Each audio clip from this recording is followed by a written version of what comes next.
보실 성경 말씀은 빌립보서 4장 6절로 9절입니다. 아무것도 염려하지 말고 다만 모든 일에 기도와 간구로 너희 구할 것을 감사함으로 하나님께 아뢰라.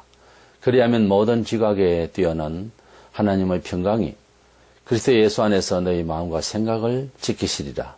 그토록 형제들아 무엇이든지 참되며 무엇이든지 경건하며 무엇이든지 옳으며 무엇이든지 정결하며 무엇이든지 사랑받을 만하며 무엇이든지 칭찬받을 만하며 무슨 덕이 있든지 무슨 기림이 있든지 이것들을 생각하라. 너희는 내게 배우고 받고 듣고 본 바를 행하라. 그리하면 평강의 하나님이 너희와 함께 계시리라. 아멘. 빌립보서 4장의 13절에 뒤에 나오는 이 구절에 대해서 많은 사람들이 호감을 갖습니다. 내게 능력 주시는 자 안에서 내가 모든 것을 할 수 있느니라. 이 말씀은 근본적인 측면에서는 우리가 그리스도 안에서 신앙의 힘을 얻어서 세상을 이기며 승리하자 뭐 그런 뜻에서는 말이 되지만은 그러나 대부분 문화적 번영, 자기의 생활에 세상에 있는 모든 것들에 대한 부요의 축복에 대한 그런 기초가 되는 말씀으로 오해하는 데 문제가 있다는 거죠. 근데 사실상 그 구절을 제대로 이해하려면은 본문을 자세히 보면은 바울이 말하는 뜻은 그런 것이 아니고 하나님께서 내게 평강의 은혜를 주시고 내 마음을 지켜주시면은 12절에 나는 비천에 처할 줄도 알고 풍부에 처할 줄도 알아 모든 일에 일체의 비결을 배웠다 하는 이 말을 하기 위한 내용이었습니다. 때문에 우리 빌립보서 4장 13절에 있는 내게 능력 주시는 자 내가 모든 걸 할 수 있다고 하는 성공을 위한 키워드로 생각하는 것은 넌센스라는 거죠. 성경을 볼 때에 내게 욕구되고 우리들이 이 시대에 필요한 그런 뜻으로 들리는 것은 그것은 곤란합니다. 하나님께서 영원히 우리에게 가치 있는 그런 삶의 기초를 위해서, 근거를 위해서 그렇게 주시는 말씀으로 잘 이해할 수 있도록 해야 합니다. 우리가 모든 것을 하나님께서 능력 주셔서 감당을 할 수 있고 내가 모든 것을 할 수 있다라고 하는 것은 이것은 하나님께서 내게 이 세상 모든 것들을 다 이겨낼 수 있는 그런 마음의 자신을 주셨다는 말이고 그런 평강은 응답의 상태의 평강이에요. 그것은 우리 그리스도인이 가진 구원이라고 하는 삶의 정서예요. 차원이 좀 다른 차원에서 내가 모든 것을 할 수 있다. 혹은 그 평강이라고 하는 뜻을 이해할 수 있어야 하겠습니다. 그렇다면 우리가 기도하며 하나님 앞에 응답받아서 우리가 평안을 유지하고 평안한 가운데서 성도의 삶을 하나님의 백성답게 해서 증거하고 자기가 행복할 수 있는 자가 되어야 되겠는데 그 응답을 받으려고 하면은 기도하라 했지만 그 응답을 받는 좀 더 과학적인 입장에서 생각할 때 그 조건이 어떤 것이겠느냐는 거예요. 우리가 무엇이든지 성취하려면은 그에 대한 프로그램이 있지 않습니까? 어떤 조건으로 응답을 받을 수 있는가 하는 것은 기도에 대한 명확한 해석이 되어 있어야 무슨 기도를 하든지 우리가 응답을 받을 수 있게 될 것입니다. 첫째로 우리가 기도라고 하면 그리스도인으로서 자기 신앙의 정도를 표현하고 있고 생활하고 있다라고 생각해야 합니다. 모든 종교에는 기도가 있습니다. 그것은 인간이 스스로 무엇을 해낼 수 없는 것을 신에게 의지하는 태도입니다. 그것을 우리가 신앙이라고 그래요. 그리고 지극히 빌고 기도하고 하는 그런 태도를 지극정성으로 하는 것을 신앙이 깊다 그래요. 그래서 신앙과 기도는 불가분의 관계가 있고 또한 신앙은 결국 기도 생활 패턴 중에 기도 생활이 얼마나 할애되고 있는가 하는 것에 따라서 내가 하나님께 내가 신에게 의존하는 시간이 얼마나 있느냐에 따라서 얼마나 믿느냐를 측정하는 자기 신앙의 관리를 할 수 있는 그런 조건입니다. 그래서 예수님께서 제자들에게 구약의 모세가 십계명을 받았다면은 산에서 예수님께서는 산상수훈이라고 그 중에서도 팔복의 말씀이 있고요. 또 마태복음 5장, 6장, 7장에 산 위에서 긴 설교로 교훈하신 내용 중에 절반 이상 거의 3분의 2에 가깝게 기도를 하라고 가르치셨습니다. 때문에 기독교 신앙도 다른 타 종교와 다르지 않게 이 종교라고 하는 개념이 기도한다는 거예요. 신에게 기도한다. 아무 기도도 없이 그냥 멀쩡하게 한 조직을 이루고 그것은 종교적 냄새가 아니죠. 그래서 종교라고 할 때는 신에게 나의 모든 문제를 또 신에게 감사를 이렇게 기도하는 그런 신과의 소통 관계의 형식입니다. 그런 통로예요. 그래서 이 기도가 없으면은 교회를 열심히 다닌다 하여도 신앙생활이냐 하는 겁니다. 신앙생활은 기도하는 생활로 점칠 수가 있다. 본문 6절에 아무것도 염려하지 말고 다만 모든 일에 기도와 간구로 너희 구할 것을 감사함으로 하나님께 아뢰라 그랬습니다. 베드로전서 5장 7절에도 염려를 주께 맡기라고 그랬어요. 우리가 아무것도 염려하지 말고 모든 일에 기도와 간구로 하나님께 의존하고 그렇게 감사함으로 기도해라. 이렇게 했습니다. 기도는 하나님과 소통 관계이고 간구는 내게 필요한 것을 요청하는 것인데요.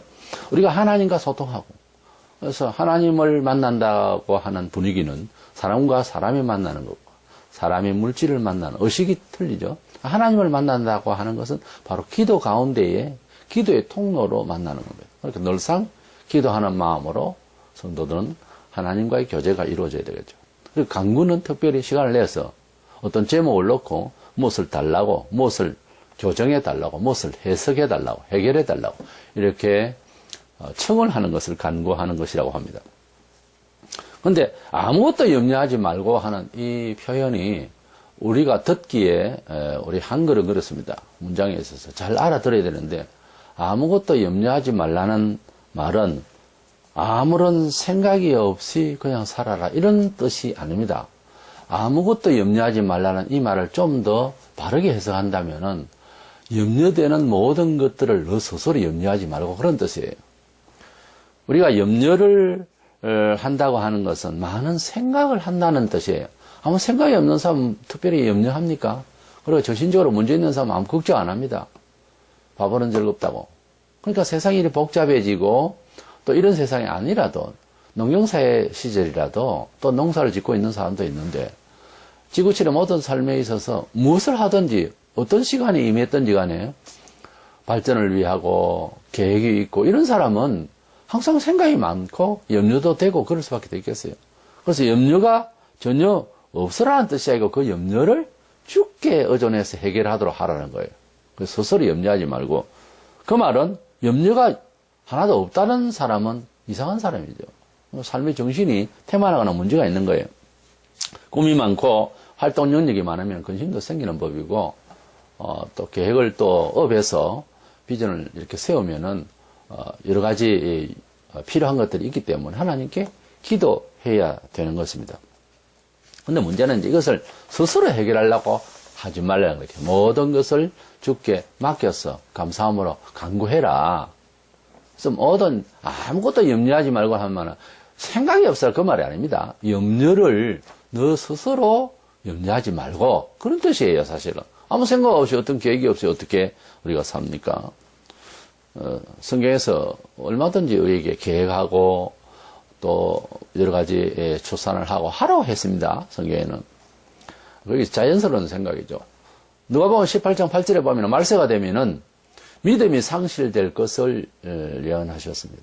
그것은 기도가 약해진다는 거예요. 왜 그럴까? 기도가 없어진다. 요즘 기도 생활이 안 된다. 또는 이런 시대에는 과거와 같이 새벽 기도를 모든 성도들이 하지 않는다. 수요일 예배도 바빠서 못 나온다. 금요일도 못 나온다. 뭐 이런 식의 그 예배가 약해지고 또 설교 시간도 작고 뭐 이런 등등의 기도 시간이 부족한 것은 무슨 말일까? 왜 그럴까? 스스로 살겠다는 말이죠. 다른 변명은 필요 없고 내가 신에게 의존해야 되는 급박한 상황일 때는 그건 뭐예요? 스스로 하지. 근데 그렇지를 않을 때 평범한 불신자의 속성대로 살아가는 일상의 생활에 그저 만족해하는 그 버릇이죠. 습관이에요. 이렇게 만족해하는 그런 생활로 살겠다는 거죠. 그러니까 우리가 편안하다 하는 것은 성경의 평강이라는 말과 다릅니다. 내가 태만해버리면은, 불신자의 속성으로 살라고 해버리면은 별로 기도의 가치를 모르거든요.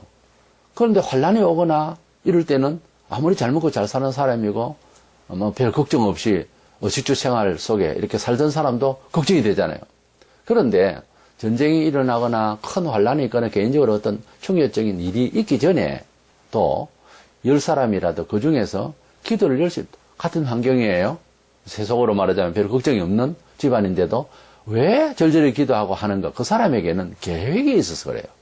그 사람에게는 평안의 세월조차도 하나님과 함께 하셔서 하나님이 인도해 주셔야 된다는 사유를 항상 살아 움직이고 있기 때문입니다. 안 까먹는 거죠. 그런데 말세가 되면은 기도를 왜 안 하는가? 과학이 발전하죠. 여러 문화적인 것이, 여러 매체들이 상당히 기도해서 기다리는 것보다 빠르게 돌아가는 일들이 많거든요, 일상에. 그러니까 필요가 없는 것보다 자연히 자신이 스스로 판단하고 살겠다는 거예요. 이게 이제 비약되면은 하나님이 필요 없는 상황이 된다는 거죠. 가나안 교인이라고 교회에 지금 나가지 않는 신자들이 소위 그 하나님 백성이라고 해야 될 이런 신자들이 지금 교회를 안 다니는 사람이 많거든요. 어떤 이유들이 있겠죠. 교회가 오늘날 뭐 공동체가 뭘 잘못하고 큰 교회일수록 문제가 사회적으로 부끄러운, 사회에서도 저지르지 않는 이런 죄들이 있으니까 오죽하겠습니까? 그야말로 우찌무너 간저의 무교회주의 사상이 지금 필요한 그런 시기라고 할 만큼, 그것은 잘된 교회 정치관은 아닌데, 무교회주의는 뭐 조직이 필요 없고 예배당도 필요 없고 이러면은 제재가 안 되잖아요. 관리가 안 되잖아요. 그런데 가나안 교인에게 내가 분명히 말하지만 다 이해는 하는데요. 자기 관리를 위해서 기도 생활 합니까? 지금 내 스스로 교회를 다니는 사람도 마찬가지. 내 스스로 살겠다는 것이 확대되면은 자기는 기도가 부족해져요. 근데 아무리 지식이 있고 문화적인 여건이 좋아도 기도 열심히 하는 사람이 있거든요. 왜냐하면 하나님께서 지켜주시고 하나님께서 더 부욕해 하시기를 간구하는 그것이 신앙이에요. 신앙은 먹고 살기 힘들 만큼 한 것을 채워주기만 하면 그만이라는 것은 신앙이 아니에요. 신앙은 큰 꿈을 줍니다. 영생도 주시지만은 그것이 기초지만은 내가 50이라는 숫자만 있으면 내가 15에서 50이라는 숫자면 그게 어디야? 하고 만족해버릴 수 있는 것은 신앙이 아니에요. 신앙은 100과 1000과 만을 바라는 거예요. 떡 50개 물고기 2마리로 이거 가지고 뭐 하겠습니까? 이것은 과학이에요. 근데 신앙이라고 하는 것은 5,000명을 먹이는 거예요. 어마어마한 꿈이죠. 어마어마한 바람이죠. 이것이 신앙이라는 거예요. 저와 여러분이 신앙이라고 하는 개념을 어떻게 가지고 있느냐는 것을 반성해 볼 필요가 있어요. 말세가 되면은 기도가 부족해진다는 말에 대한 해석이 어려운 겁니다. 과학이 발전하고, 그리고 마음대로 안 되고, 짜증나고, 이런 세상에서 하나님께 기도할 마음이 없어졌다는 거예요. 이것은 스스로 판단을 하고, 인생을 이해하고, 처음부터 그럴 것 같으면 하나님 안 찾아야죠. 못 찾는 거죠. 근데 찾던 사람이 이럴 때는 문제가 있다는 거예요. 스스로 판단해버리고, 스스로 의지적으로 살고, 또 한계는 운명을 알고 살겠다. 이래버리면은 불신자로 있을 때의 속성이지 않습니까? 여기에서 우리가 깨어나야 됩니다. 우리는 무슨 일을 만났던 어떤 상황에 어떤 시대에 처했던 간에 고린도서 7장 10절 하나님의 뜻대로 하나님의 뜻을 위한 나의 삶에 대한 고민이 있어야 됩니다. 현대 교인들의 큰 문제점이 뭘까요? 범사에 하나님의 뜻대로 살려고 하는, 그래서 근심이 되고 뜻을 쫓아서 구별되게 살려고 하는 이 근심이 없어요. 그런 고민을 하지 않는다는 거죠. 고민을 해야 되는데 고민을 안 한다고 하는 것은 상당히 문제가 있는 거예요. 내가 이렇게 사는 것은 이웃이 뭐라 할까? 국가는 뭐라 할까? 이런 정도는 사회도 그저 이렇게 살던데, 이거는 불신자일 때의 속성이잖아요. 불신자는 여전히 그렇게 속이기도 하고 적당히 살기도 하고 그러잖아요. 근데 신자는 그렇게 살면 안 된다는 것을 배워놓고 까먹은 거예요. 왜 그럴까요? 기도 생활이 빠지게 되면 자연히 불신자의 속성대로 살아남기 위해서는 되어 있어요. 그리고 그것을 자기가 살아가는 평가로 인생의 철학으로, 인생관으로, 가치관으로 이렇게 안착이 돼버리면은 매우 곤란합니다. 성도는 그것을 깨고 완전 다른 차원에서 삶을 발해야 되거든요. 근데 이 불신자의 속성이 말세가 되면은 교회 내부에서 기도가 부족해질 것을 이렇게 예언하셨기 때문에 먼저는 우리가 응답에 받을 조건에 대한 이 메시지를 듣기 전에 그 기도가 얼마나 우리 그리스도인의 삶에 밀착되어 있고 또 절대적이고 또 이것이 내 신앙을 점칠 수 있는 그런 비례해야 되는 이런 상황이라고 하는 사실을 기도의 중요성에 대해서 필연적인 생활 패턴인 것을 다시 한번 각성하자는 거예요. 그러면 두 번째로 응답 받을 자의 조건, 이 조건 앞에 형용사를 붙인다면 인격적인 조건이 뭐냐? 뭐 기도를 하는데 기도를 하면 되지 무슨 또 인격적인 조건이냐? 다른 말로 표현하자면은 어떤 삶의 태도로서 기도할 것이냐는 거예요. 기도만 한다고 되는 도둑질을 하고 은행을 털고 갖고 와가지고 교회에서 하나님 하고 기도하면 됩니까? 간단하게 말하자면 아니잖아요. 뭔가 잘못됐잖아요. 그래서 기도해서 응답을 받을 자의 조건적인 것이 어떤 것이 필요할까? 하나님은 어떤 사람의 기도를 환영하느냐고 말이에요. 성경에는 하나님의 자녀로서 권세를 누릴 수 있도록 요한복음 1장 12절 13절과 로마서 8장 32절 등에서 약속을 하셨어요. 그런데 자녀의 명분 자체로 은혜를 자동적으로 받느냐 시간이 흐르면은 아닙니다. 그건 그럴 수가 없는 거예요. 상식도 아니고 진리도 아니에요. 은혜를 입으려면은 자녀다운 삶의 어떤 패턴이 있을 것 아닙니까? 집에 좋은 가구를, 비싼 가구, 아주 신품을 들렸습니다. 매뉴얼을 따라서 작동할 수 있어야 되는데, 그러지 못하면 겁대기만 자랑하는 것밖에 됩니다. 사용할 수 없는 물건은 뭐 있으면 오히려 장소만 차지하잖아요. 마태복음 7장 7절로 8절에 보면 구하면 주신다고 분명히 약속을 하셨어요. 그렇지만은 성경은 한 군데만 보면 안 됩니다. 그렇게 되기까지, 그렇게 응답받기까지의 우리의 처지, 우리가 어떤 사람이어야 하느냐 하는 것은, 이것은 거의 뭐 하나님 앞에 나아가기 전에 상식적인 이야기가 되겠습니다. 응답받을 우리 조건적인 것이 뭐냐? 성경에 여러 군데가 있습니다. 구하면 준다. 그 말만 있는 것이 아니라 그 말이에요. 이사야 59장 2절에 오직 너희 죄가 그의 얼굴을 가려서 너희에게 듣지 않으시게 함이니라. 기도를 했는데 응답이 없다. 그랬을 때는 죄가 하나님과 우리 사이에 가려져 있다. 잠언서 28장 9절에 사람이 귀를 돌려 율법을 듣지 아니하면, 귀를 돌려 율법을 듣지 아니하면 그의 기도도 가정하니라. 우리가 하나님께로 세상적으로 귀가 가 있던 것이 돌려서 하나님께로 향하여 우리 마음을 의지를 다하여 귀를 크게 열고 하나님의 율법을, 하나님의 뜻을 들으려고 해야 기도를 해도 듣지. 하나님께서 주시는 교훈은 아예 관심이 없고 기도면서 뭘 받겠다, 심보가 처음부터 잘못된 거예요. 그렇게 기도하면 주로 보면 물질적인 거 구하고, 그래서 뭐 귀신이 나타나서 주면 응답 받았네 그러고 이렇게 될 가능성이 많은 거죠. 그래서 죄가 가려져 있는데 기도를 한다. 문제가 있는 거예요. 죄가 이렇게 있다라고 하는 것은 구체적으로 가령 예를 들어서 남자가 기도를 하나님 앞에 하는데 자기 사생활에 첩이 있다. 그런데도 계속 기도를 한다. 응답 받으시겠어요? 내가 평신도로서 하나님 앞에서 이제 온전히 주를 사모하는 마음이 돼야 되겠는데 주일날 장사를 계속 하면서 혹은 술 장사를 하면서 혹은 뭐 세상에 세속적인 거야말로 그런 직업을 가지고 계속 있으면서 하나님께 기도를 한다. 들으시겠습니까? 그렇게 어려운 말이 아니잖아요. 우리가 상식적으로 죄를 가지고 하나님 앞에 분명히 앞에 가려져 있는 것이 뚜렷하게 있는데 우리가 다 죄인이죠 물론. 그러나 회개하고 잠시 하나님 앞에 내놓고 잘못을 간구하면 응답을 빨리 받을 수 있는, 상처도 그렇잖아요. 너무 깊으면 수술해야 되잖아요. 그 해결을 하지 아니하고 계속 뭘 구한다고 하는 것은 이것은 안 맞는 얘기라고 하는 사실을 인정해야 됩니다. 그러면 뭐냐? 기도해도 안 들으십니다. 그러면 기도를 하지 마라 말이냐? 아니요. 기도를 어떤 제목을 응답받기 위해서 기도하는 겁니다.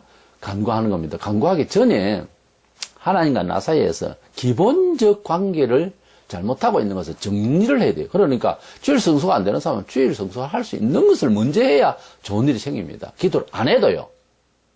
근데 내가 정리를 하지 않는 상태에 내가 술 장사를 한다. 그리고 기도를 한다. 그러지 말고 술 장사를 할 대신에 다른 장사를 우선 돌리면 그거 돌린다고 기도 생활도 못 하고 새벽에도 못 나오고 주일도 심지어는 못 나왔다 칩시다. 그러나 그것을 성도의 생활의 패턴을 일단 정착을 시켜야 되겠다고 활동을 하죠. 그게 기도예요. 그거를 먼저 보신다 그러니까요. 너희는 먼저 그의 나라, 그의 일을 구하라 그랬어요. 그래야 하면 모든 걸 준다. 그러니까 그 방향감각만 돌려도요. 하나님께서 가까이 오세요. 하나님은 빛이시고 하나님은 가까이 오시면은 멀리 계신 하나님 마치 가까이 오시듯이 내 길에 환한 그러한 이제 내 삶의 영역을 보여주시게 되는 것입니다. 만약에 회개도 없고 하나님의 뜻대로 살지도 않고 하는데 무엇을 응답을 받았다면은 과연 바른 응답일까 하는 거예요. 내가 지금 응답을 받았다고 할 때에 삼자가 볼 때에 참 은혜를 받았다라고 해줄 수가 있으나 그 응답이라고 하는 것이 과연 하나님께서 주신 것인지에 대해서는 오해를 불러일으키는 일들이 들어있어요. 가령 떡을 구했는데 떡을 응답받았다고 칩시다. 그랬을 때 그 떡을 먹고 배부르며 은혜가 되면 그만인데 그 떡을 먹고 얹혀서 기도가 막혀서 죽는 수도 생깁니다. 떡 하나 먹고요. 그러니까 그 사람은 차라리 죽을 먹을 입장인 것 같으면 뭐로 보나 죽을 먹을 입장이면은 죽을 먹어야 했었는데 떡을 먹었기 때문에 응답이라고 그것을 먹다가 죽음을 받아야 되는 이런 상황이 벌어지잖아요. 세상의 명예도 그 자리가 자기에게 맞지 않는데 달라달라 해서 그 어떻게 조작을 해서 자기가 올라가서 그래서 그 자리에서 하나님이 은혜를 주셨네 어떻네 했는데 그 자리 때문에 망할 수가 있거든요. 그래서 응답이라고 하는 것은 내 몸에 맞는 옷을 입는 것이고 응답이라고 하는 것은 내가 하나님 앞에 옳게 간구할 수 있는 입장에서 응답을 받아야지 억지를 부리는 이것은 그야말로 4차원의 세계고 그야말로 어떤 사람이 삼박자 축복이니 하는 그런 심리적인 요인이지 성경에서 말하는 응답의 내용은 아니라 이 말이에요. 아닐 수가 많습니다. 그런 식으로 막무가내 간구하면. 신명기 13장 1절로 3절 너희 중에 선지자나 꿈꾸는 자가 일어나서 이단을 말합니다. 이적과 기사를 내게 보이고 이적과 기사가 나타나면 하나님 역사냐? 아니요. 마태복음 7장 21절 23절에도 이적과 기사가 나타났는데 불법을 행하는 자의 소행이었어요. 그래서 주님은 그를 내쳐서 구원 얻지 못하게 하셨습니다. 그가 내게 말한 그 이적과 기사가 이루어지고 너희가 알지 못하던 다른 신들을 우리가 따라 섬기고자 말할지라도 너는 그 선지자의 꿈꾸는 자의 말을 청종하지 말라. 그러니까 어떤 예언을 하고 또 기적이 일어나고 할지라도 다른 거 생각하는 다른 신이라 하면 고야에는 상징적으로 아예 보이는 우상이겠습니다만 우리 신약에는 좀 더 깊이 있게 돈을 사랑하는 것도 또 고집을 피우는 것도 이런 것도 다 우상 심리라고 했고 우상이라고 했거든요.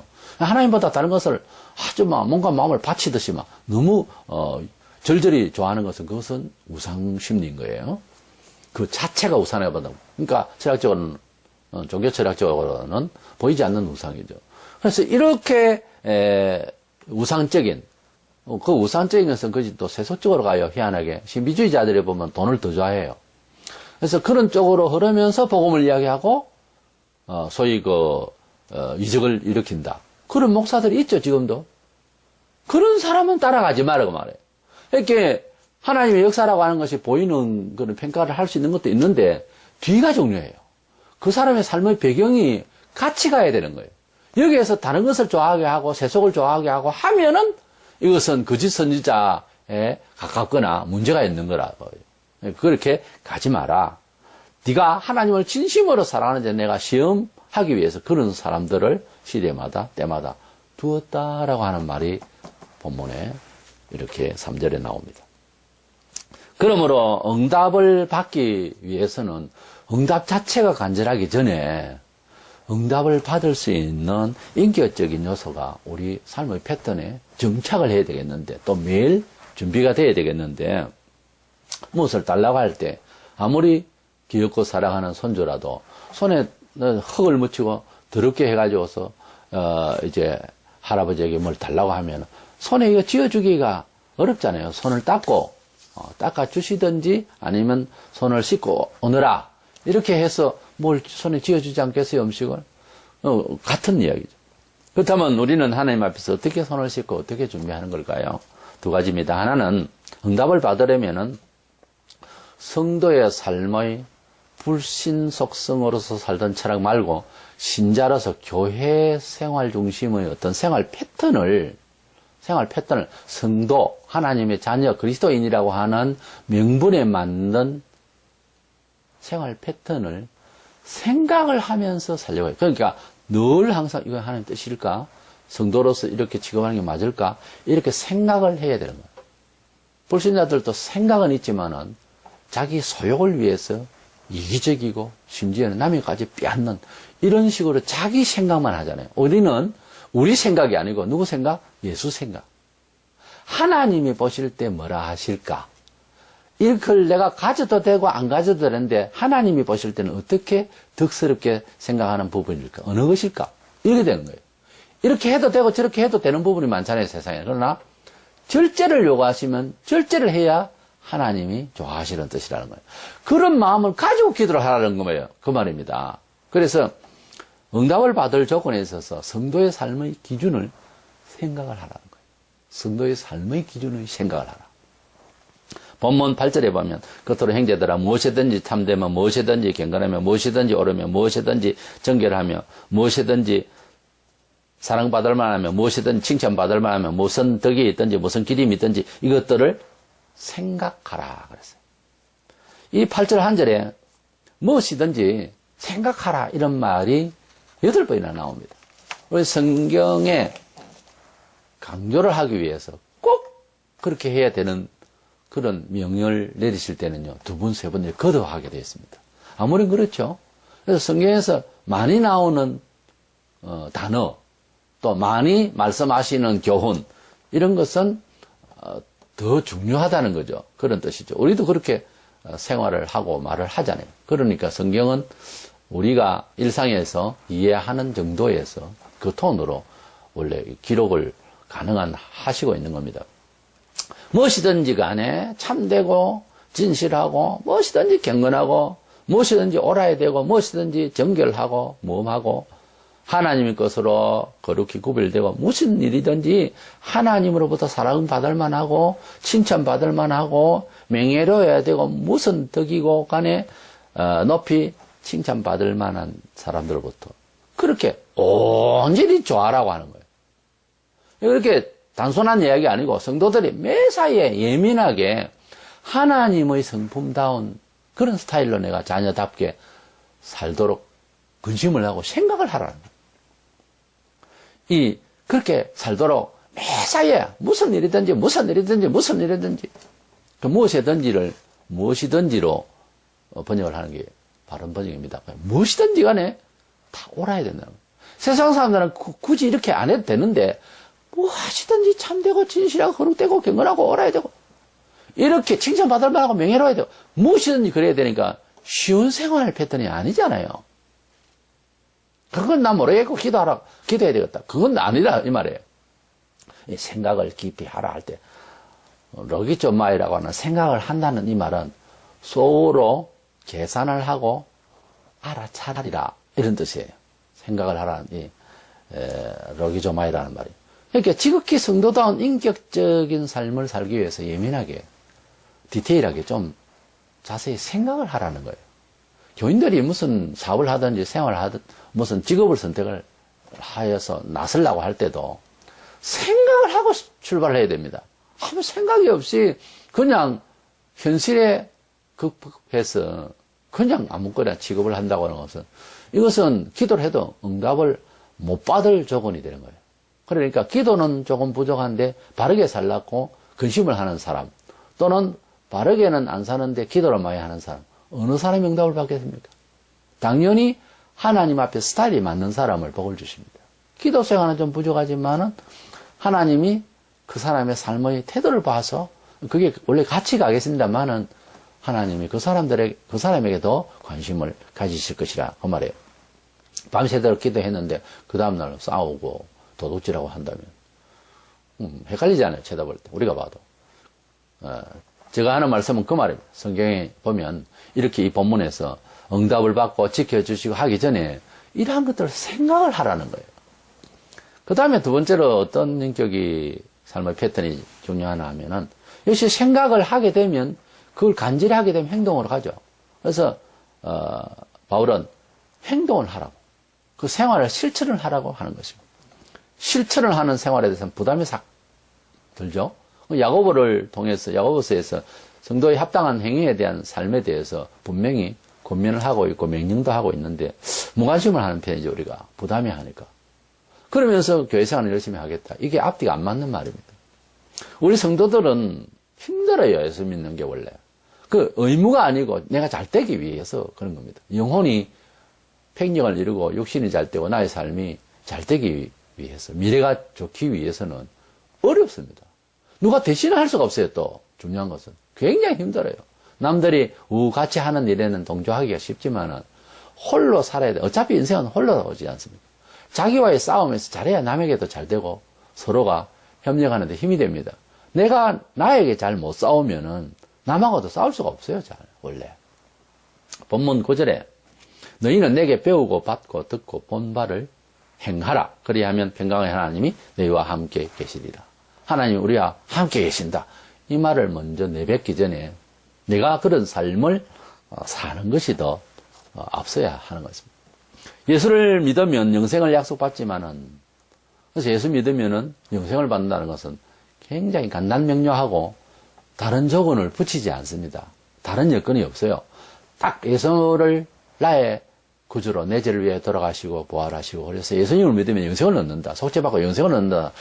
라고 하는 이 내용은 복음의 핵심 진리이며 그래서 군더더기를 붙이면 안 됩니다. 이건 아주 간단한 이야기예요. 영원히 하나님께서 그렇게 약속을 하셨어요. 잠시 지나는 언변이 아니고 아들을 세상에 보내서 사건을 치른 일입니다. 그래서 우리는 예수를 믿으면 영생을 받는다고 하는 것은 이것은 한 예를 들어서 예수님 돌아가실 때 그 강도 하나가 같이 둘이가 죽게 된 한쪽 강도는 구원을 받았어요. 아무런 선행도 없고 종교생활도 없었지만 구원받았잖아요. 그와 같이 상징적인 겁니다.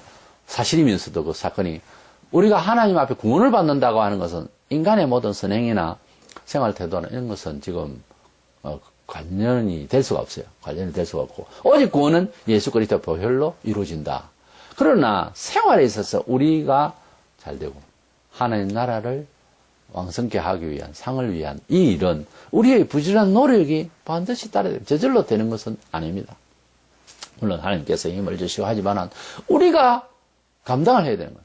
땀 흘리고 걸어야 되고 밤을 새야 되고 순교해야 되고 증거해야 되고 전도해야 되고 참아줘야 이게 전부 우리가 해야 될 일이거든요. 그래서 그에 대한 보상을 주십니다. 영생에 대한 것은 보상이 없어요. 예수를 믿고 영생을 얻는 것은 그걸 끝이에요. 그러나 우리 삶의 사생활에 있어서 개인의 삶과 그리고 하나님 나라의 육성을 위해서 같이 힘쓰는 일에 대해서는 하나님께서 상을 주시면 상급을 주신다. 잘 되게 하시는 보상을 하신다는 거예요. 영생에 대한 보상이라는 말은 말이 맞지 않습니다. 원래 하나님께서 시작하시고 하나님께서 다 하신 거예요. 그러나 우리가 좋은 날을 기대하며 좋은 삶을 은총을 받으려면은 우리가 하나님 앞에서 바른 삶의 규모대로 패턴대로 살아내어야 합니다. 그렇게 살면 참 좋겠다. 그렇게 성도들은 생각을 해야지 그걸로 그치면은 안 됩니다. 거기에 대해서 행위가 따라야 됩니다. 그러니까 주일 성수하면 좋겠다. 11절 하면 좋겠다. 우리가 우리 신앙의 표현에 있어서 기본적인 것이 주일 성수 11절 아니겠습니까? 물론 그것이 율법적으로는 해석할 이유는 없습니다. 그러나 그 생활을 하면 좋겠다라고 하는 생각까지도 괜찮아요. 근데 계속 그렇게 하고 1년이고 2년이고 3년이고 생활을 그렇게 하지 않으면은 무슨 상이 있겠느냐고 합니다. 그런 하나님과의 관계에 대한 자기 인식은 좋은데 그것도 못하는 사람은 이건 뭐 기고신앙이고 종교인밖에 안 되지만 그걸 고민하고 있는 사람까지는 괜찮았다 이게요. 그러나 하나님이 간섭하시죠. 그렇게 되면. 그러나 그 사람이 행동을 하지 않는다 하면은 하나님께서 행하는 사람과 행치 않는 사람이 차이는 둬야 될 거다. 상이 없다는 거. 그래서 우리가 은혜를 받았다는 어떤 사람들의 그 간증을 들을 때에 뭐 좀 어려움이 있고 이래서 하나님께서 이렇게 은혜를 주셨다 하면 아멘 할렐루야. 참 좋겠다. 그 하나님 감사하다. 대신 감사하게 되고 우리도 감동을 받네. 그런데 왠지 우리는 그 간증하는 사람에 대해서 뭐라고 해요? 그 사람 은혜를 받았다 그러잖아요. 이게 운명론적으로 해석을 해버리려고 하는 성향이 있어요, 우리가. 그 사람이 어떻게 참았을까? 어떻게 열심을 가졌을까? 얼마나 울었을까? 얼마나 힘들었을까? 나도 그렇게 잘 감당해야지. 해야 내가 발전이 있지. 남의 일에 대해서는 운명론적으로 여기버리면 내가 발전이 없어요.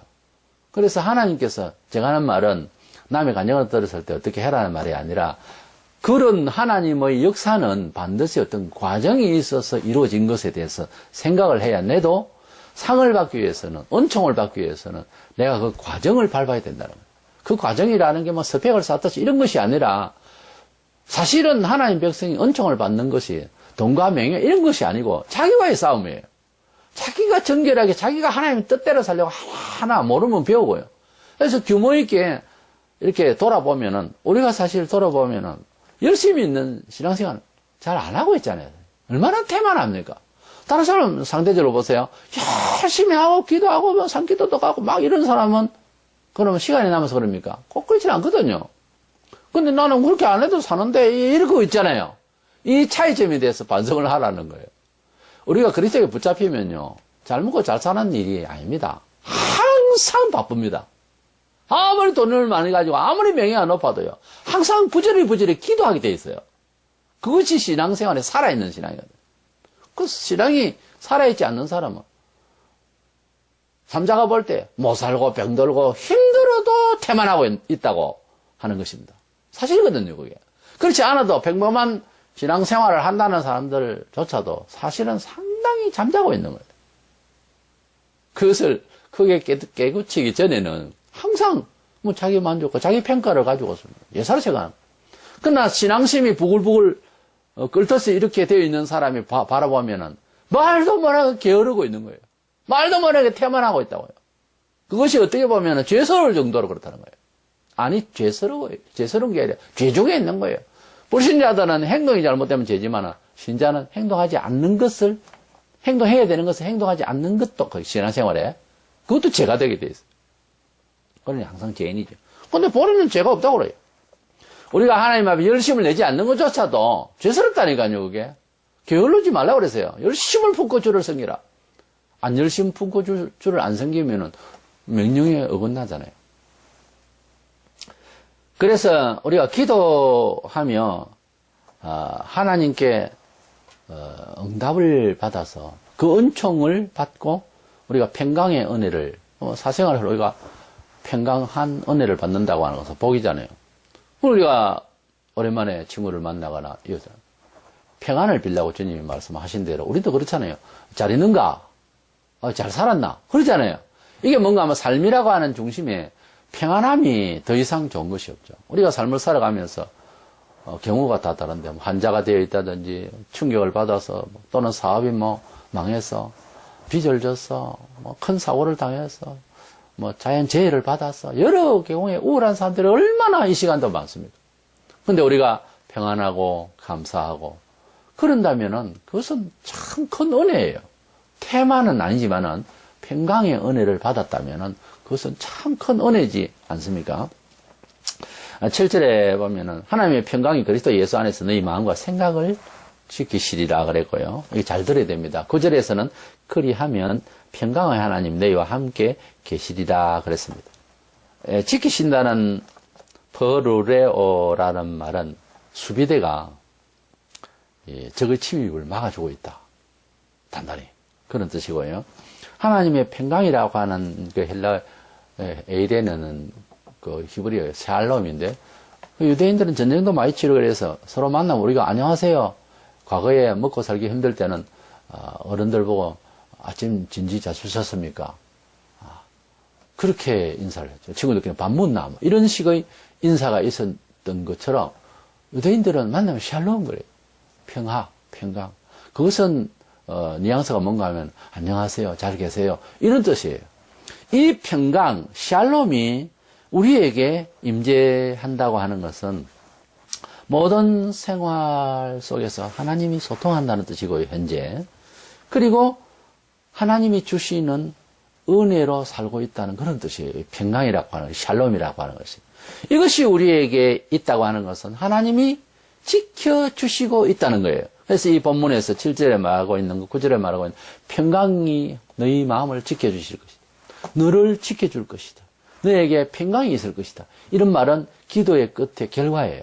성도는 불신자와 차이점이 있다면 삶에 있어서 요동을 치고 세상에 난리라도 평강을 속에 지니고 있다는 거예요. 평강.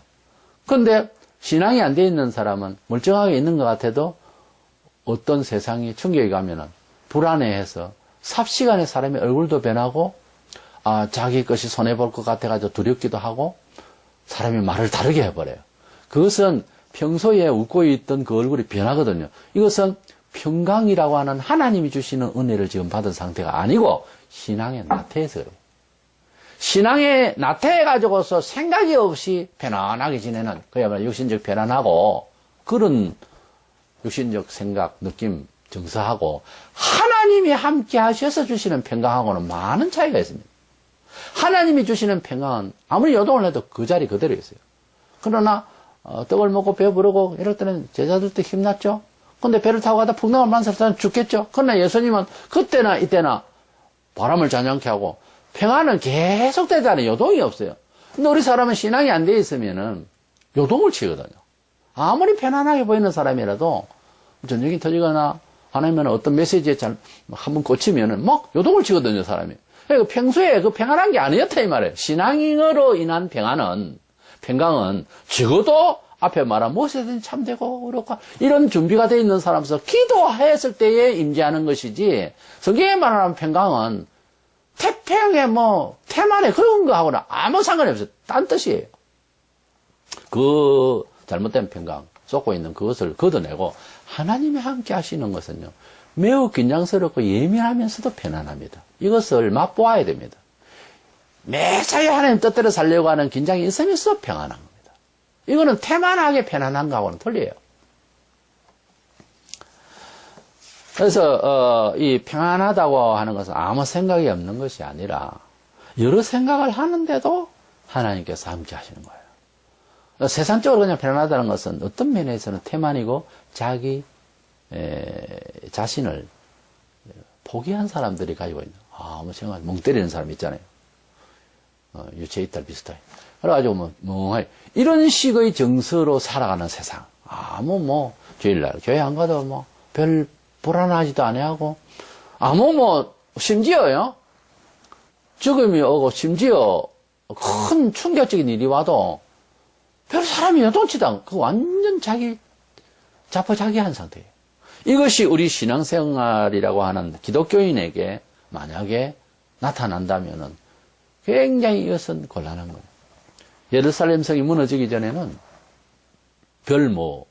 근심 걱정하는 사람이 있었습니까? 이 세계가 이렇게 해가지고서 어떻게 될 것이냐? 하나님 분노하실 텐데 이런저런 걱정을 하면서 온 집안마다 걱정하는 게 있습니까? 성경에 아무 생각이 없어요. 제자들도 그 시대에 살면서 예수님 옆에 있으면서도 3년을 가르치더요. 그래서 마침내 주님이 사역을 마무리하실 점에 이 성이 무너질 것이라 했거든요. 왜요? 이 죄가 많아서 무너진다 그죠? 그러니까 주님은 늘 긴장스럽게 보고 있는 거예요. 이 세대가 지량해야 무너지리라. 그래서 서기 70년경에 무너졌어요. 불타서. 아브라함과 조카 롯이 우상 도시에서 빠져나와서 하나님께서 가자 하시는 대로 아브라함이 가니까 조카 롯을 데리고 형제가 죽었기 때문에 조카를 데리고 떠났어요. 그 조카 롯은 삼촌의 덕에 이제 복을 받는 과정이 나오는데 너무 양떼도 많아지고 이러니까 좀 떨어져서 살아야 돼요. 서로 싸우고 목동들끼리 이러니까 안 되겠다 싶어서 이제 아브라함이 조카들은 여유를 먼저 줬어요. 그 사랑하러. 너가 우쪽으로 가면 내가 좌쪽으로 갈 것이고 네가 좌쪽으로 하면 내가 우쪽으로 갈게. 너가 어느 쪽으로 갈 것이냐. 그때 딱 바라본 곳이 하나님이 성경에 뭐라 했어요? 심판하시기 전인 거로 소돔 고모라 그 땅이 아주 젖과 꿀이 흐르는 땅으로 그렇게 보였던 거예요. 너무 좋았어요. 심판하기 전인 거로 그랬어요. 그러니까 심판하기 전에도 그렇게 좋을 수가 있어요. 사람이 어떤 병은요, 죽기 전에 화색이 확하니 돌고 참 예쁘다가 죽는다고 그래요. 우리가 전쟁 일보 직전에 고요함과 같이 우리가 어떤 결론을 내릴 때에 또 게임에서나 이럴 때 마지막 한수를 둘 때는 아주 고요합니다. 그러다가 한 방 딱 때리면은 모든 게 결론이 나는 당구를 칠 때나 바둑을 둘 때나 그런 게 있어요. 전쟁 직전의 그 고요함. 예. 그래서 우리가 하나님께서 은혜를 주시려고 하면은 많은 긴장 속에서 그 뜻을 알고 이렇게 기다려야 되는데 그냥 태만한 사람 있잖아요. 그냥 태만하다가 죽으면 너무도 무서운 지옥이 앞에 있는 거예요. 그런데 성도는 뭐예요? 미리 하나님의 뜻 가운데로 들어가려고 그렇게 간절하게 되는 거예요. 그러다 보면은 좋은 일이 이제 평강 가운데서 정말 저 세상을 넘나들 수 있는 마음이 되는 거죠. 이런 마음으로 이 세상을 살아가도록 하나님이 원하시는 거예요. 야고보서 14장 27절에 나의 평안을 너희에게 주노라. 내가 너희에게 주는 것은 세상이 주는 것과 같지 아니하니라. 세상이 주는 것이란 앞에 말씀드린 대로 우리가 사실은 그 태만해서 생각이 없었어. 또 인문적으로 말하자면 철학이 없이 사는 사람들. 밥 먹고 등 따시면 최고다. 뭐 이런 정도의 저급한 수준에서 사는, 그거 그렇게 살기도 힘든 세상이긴 하지만 그걸로서 사는 건 아니잖아요. 사람으로서 나서. 그런 식으로, 그러면 어느 정도 집을 얻고 자식 키우고 하면, 어머, 다 살았다. 뭐 이만하면 됐지. 이제 보통 우리가 세상에서 사는 태도지 않습니까? 그걸 어떤 면에서 또 성공이라고 그래요. 그런데 하나님께서 나타나셔서 너 지금 뭐하니? 하고 나타나시면은 많은 돈을 가지고 이제 천년만년 살리라고 자는 중에 하나님께서 영혼을 불러가면 이 어리석은 자야, 너 어쩔 거냐? 이 내용이 나오죠. 우리가 얼마나 어리석게 철학을, 얼마나 인생을 어리석게 생각하는지 말로도 알 수 없습니다.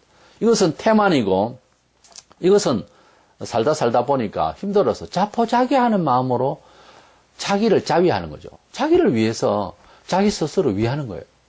그래서 너 괜찮다, 뭐 그 정도는, 그런 건 인생이 이러니 자꾸 이렇게만 만드는 거예요. 아무 발전적인 생각을 하면 골치가 아프죠. 계획을 세우면 힘들고.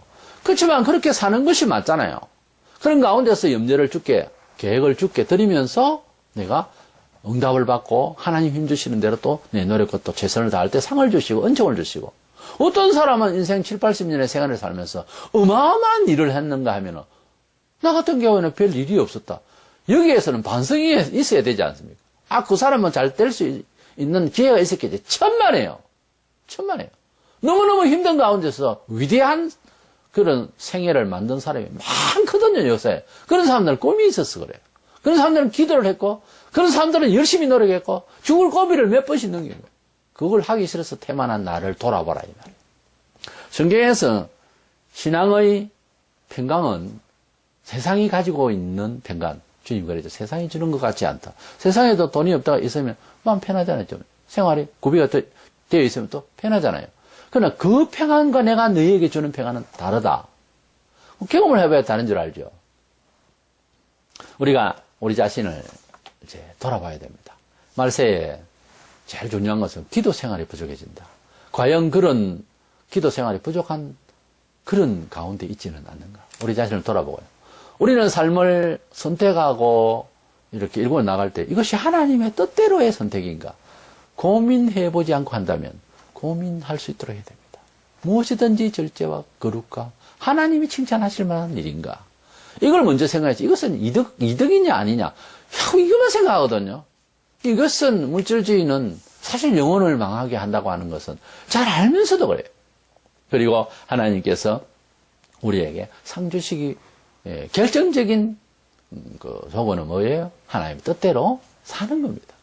내가 기도를 하고 내가 꿈이 있고 악착같이 살고 다 좋은데 하나님의 뜻대로의 생활로 취급을 하고 결정을 하고 행동을 하고 이게 이제 결정적인 거예요.